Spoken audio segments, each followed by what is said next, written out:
Bonjour et bonsoir à tous, on se retrouve pour cette nouvelle vidéo afin de parler de la série Gen V saison 1 qui est sortie sur Amazon Vidéo, le spin-off de The Boys, et il y a beaucoup de choses à dire à propos de cette série, donc je vais vous donner tout simplement mon avis, et je vais pas m'aventurer sur la théorie parce que pour le coup j'en ai absolument aucune, je sais pas où est-ce qu'ils peuvent en venir par la suite, j'ai pas l'impression qu'il y ait spécialement de pistes dessus.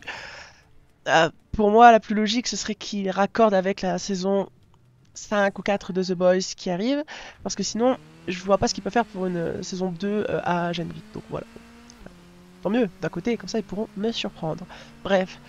Du coup, on va aller au début. Il me semble que j'avais déjà fait une vidéo pour parler de l'épisode 1 et le deuxième. Si je dis pas de bêtises, je ne me rappelle plus. Bon, comme je l'avais dit, écrit sur Twitter, maintenant je fais une vidéo pour toute la série. J'arrête de faire un épisode par un épisode parce que c'est long.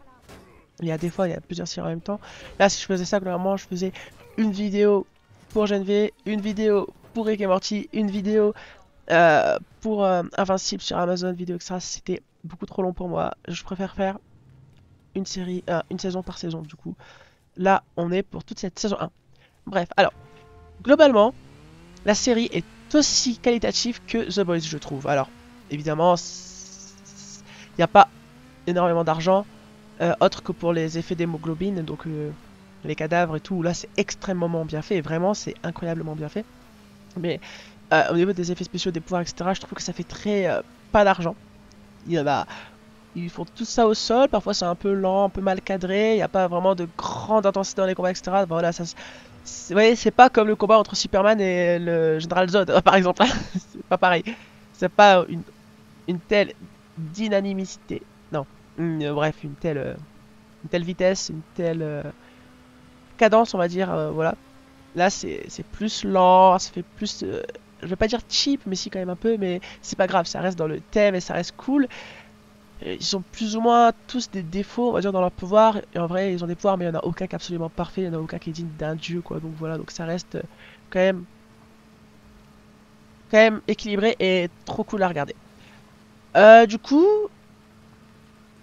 c'est une série qui va être énormément dans l'enquête et dans le développement de ses personnages principaux. Je dirais pas un épisode, un personnage, mais généralement un épisode essaye de parler de la psychologie d'un ou deux ou trois personnages plus ou moins, donc ça va, c'est cool. Les personnages qui vont faire ressentir le plus de sentiments ou d'affection. Alors, je suis désolé, mais moi, les prénoms, faut vraiment me laisser le temps, hein. Je me rappelle plus. Donc, c'est Mary Blood, oui. Elle, je l'apprécie particulièrement, je l'aime bien. Ensuite, c'est les deux blondes, les personnages principaux. Alors, je ne sais plus c'est quoi leur nom, je suis désolé. Je peux pas les retenir comme ça d'un coup. Et le garçon qui a le pouvoir de la super force qui était enfermé au début de la série. Donc voilà. Pour moi, ça, c'est les quatre personnages que je trouve les meilleurs. Bien évidemment, sans parler des caméos, hein, parce qu'il y en a deux, je crois, de tête, il me semble. Qui, évidemment, pour le coup, bah, forcément que c'est eux les meilleurs, mais c'est pas leur série, donc je les prends pas en compte. Donc, comme je disais, c'est une série enquête. Au niveau de l'enquête, je trouvais que c'était très bien amené. Il y a peut-être, alors je sais plus c'est quel épisode, mais un épisode dans lequel j'ai senti un peu du mou, c'est l'épisode où ils vont chercher le docteur. Parce que là, je me suis dit, c'est tout. C'est le seul épisode où j'ai eu la sensation d'avoir trop peu. Tout le reste, ça va. C'était assez complaisant, assez rempli pour que je n'ai pas cette sensation. Et chaque épisode avait son propre lot à apporter. Un peu comme dans The Boys, hein, chaque épisode a ses propres événements et chaque épisode se suffit à lui-même pour, avec sa dose de basse attitude, sa dose de sentiments, sa dose de dramaturgie, etc. Donc voilà.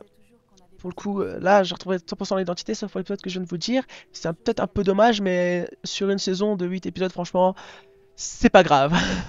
Vraiment pas grave, et moi, ça m'a plu. Que dire de plus au niveau des personnages, pas grand-chose. Alors, la série, c'est vrai que moi, il y a peut-être un truc qui m'a un peu frustré, autre que pour le défaut des effets spéciaux, qui font un peu cheap, on va dire, et qui, enfin, comme j'ai dit tantôt, et qui sont pas assez rapides, etc. C'est peut-être le fait que ça parle beaucoup de sexe, quand même, d'un point négatif pour les hommes, j'ai l'impression.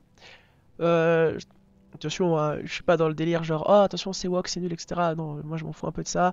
Je préfère parler de l'œuvre et pas de ce qu'il y a autour, on va dire. Mais c'est vrai que j'ai l'impression que, à part le personnage qui a le pouvoir de la télékinésie, si je dis pas de bêtises, et celui ou celle qui a le pouvoir de transformer, de changer de genre. J'ai l'impression que c'est tous soit des gros pervers, soit des connards. Ça, pour le coup, je sais pas vraiment si c'est un défaut, mais disons que ça m'a un peu fait tilter en mode encore. Bon, peut-être faut pas abuser. Il y a peut-être des femmes aussi parfois qui sont chiants. Enfin bref, voilà, c'est du chipotage, hein, mais c'est pas très grave. Juste que je me suis dit, ah, bon, après, c'est vrai que ça reste des adolescents, donc bon, on peut se dire, ça va. Enfin, des adolescents, même si ils ont l'air d'avoir 20, 30 ans, mais bon, c'est pas grave. C'est pour les acteurs, faut suspendre un peu sa. Je sais pas comment on dit le truc de crédulité là pour y croire.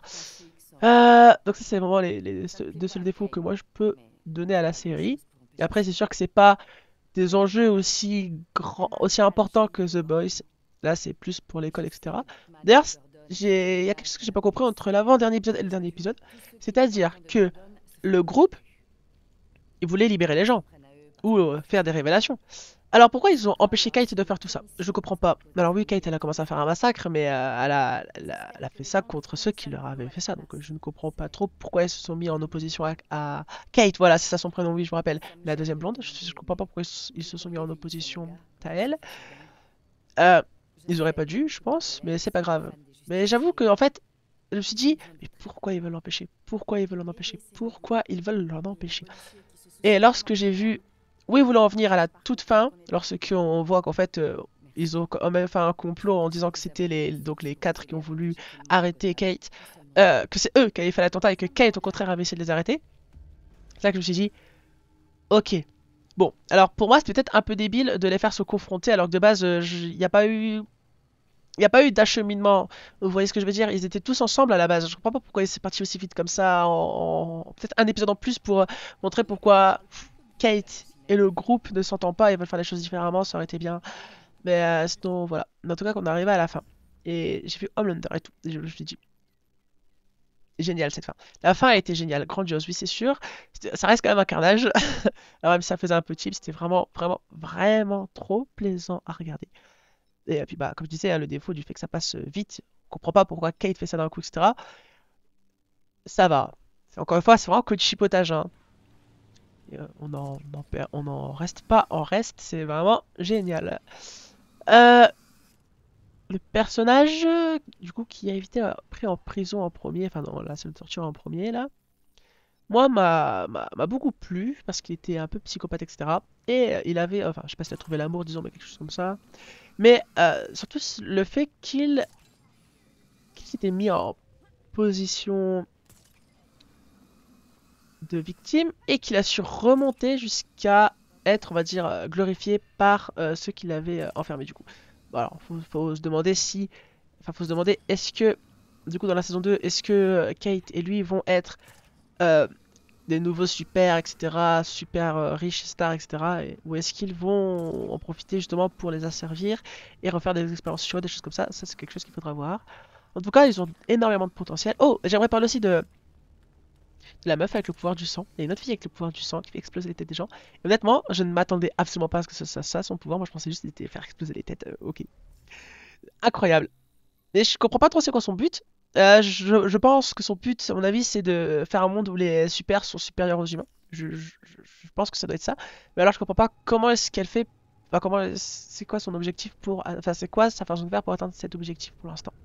Un peu trouble pour moi. Mais à part ça, ça va. Donc voilà. Il y a quand même des idées intéressantes. Dans la série The Boys, il y avait un moment où ils faisaient des passages de dessins animés pour expliquer la psyché d'un personnage. Là, c'était avec des marionnettes. Je trouve ça très créatif et ça, c'est très très cool. Au niveau des musiques, j'ai pas retenu grand chose vraiment. Et alors, là, l'identité par contre, genre on va dire au niveau du loufoque et du gore, c'est 100% The Boys. C'est vraiment hérité.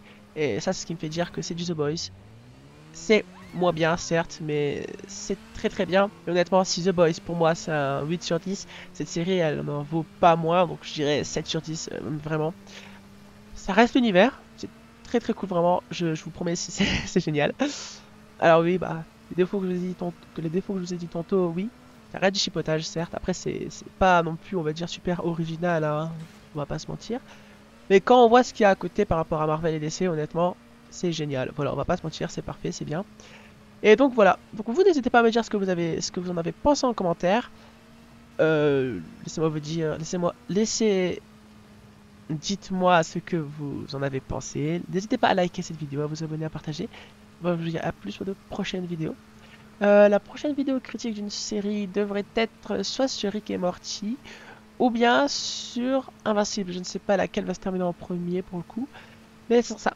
Entre temps, je compte faire une vidéo The Walking Dead et une vidéo Star Wars en attendant ces séries-là. Et voilà.